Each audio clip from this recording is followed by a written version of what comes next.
Pessoal, nós estamos aqui com a professora Meire Araújo, da Escola de Artes do UNASP Hortolândia.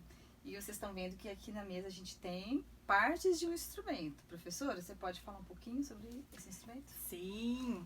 Olá para vocês! Aqui a gente tem um quebra-cabeça. Se a gente for juntar todas essas partes, a gente vai ter um instrumento super diferente, bem legal. Essas partes todas são feitas de madeira.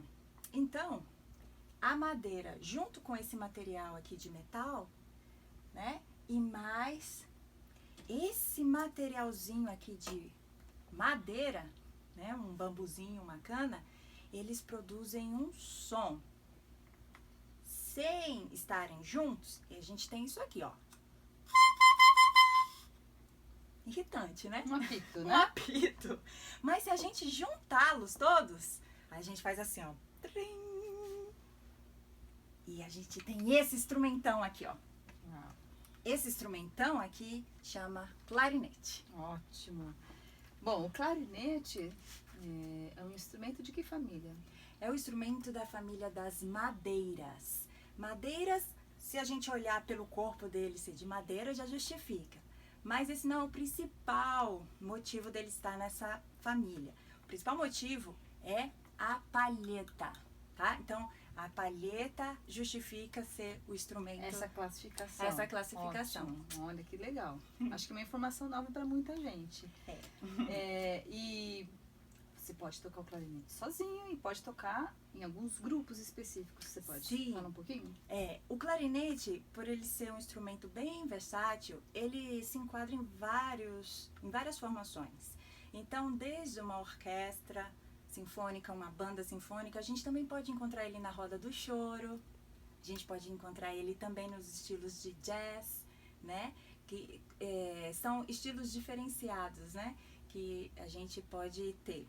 Versátil mesmo, né? Versátil mesmo. Se você quer Música variedade, erudita, é um instrumento assim com muitas possibilidades. Sim, né? na música erudita e também na música popular. Em várias culturas a gente já tem o uso do instrumento. Certo.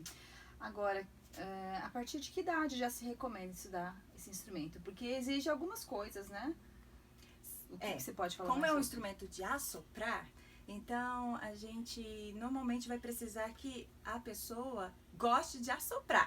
Primeiro, não é? Então, pré-requisito. Primeiro pré-requisito.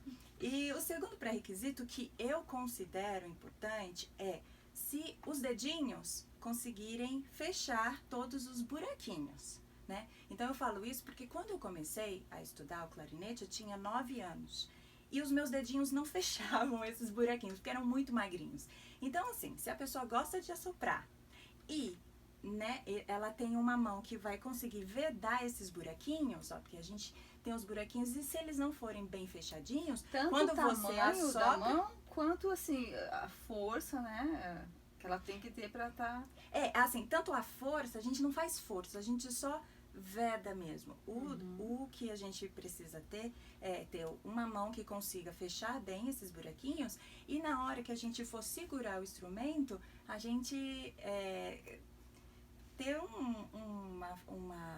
uma estrutura que consiga segurar o instrumento. Então, por exemplo, se você é bem magrinho, pequenininho, muito, né, esmirradinho, talvez seja um incômodo para você, né? Porque o instrumento é de madeira e ele é um pouquinho pesado, né?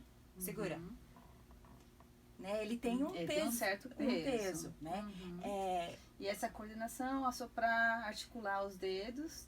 Isso a gente vai desenvolvendo, vai aprendendo, mas no primeiro momento eu acho que a gente conseguir fechar, porque se a gente não conseguir fechar, o ar, em vez de sair por aqui, vai sair por aqui e não vai fazer o som e não desejado. vai funcionar. Não vai funcionar. Eu sei que cada criança tem, né, não são todas padronizadas, né, falar sobre idade, mas uma média, mais ou menos, a partir de que idade, mais ou menos? Aqui, pelo menos pela Escola de Artes, a gente tem uma iniciação musical com alunos a partir dos 8 anos. Ótimo. 8 anos. Olha aí, mais uma opção para vocês. Mais uma opção.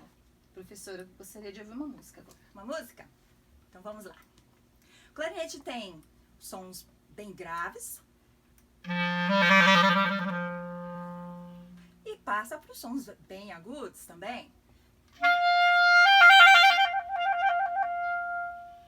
Né? Então, uma música.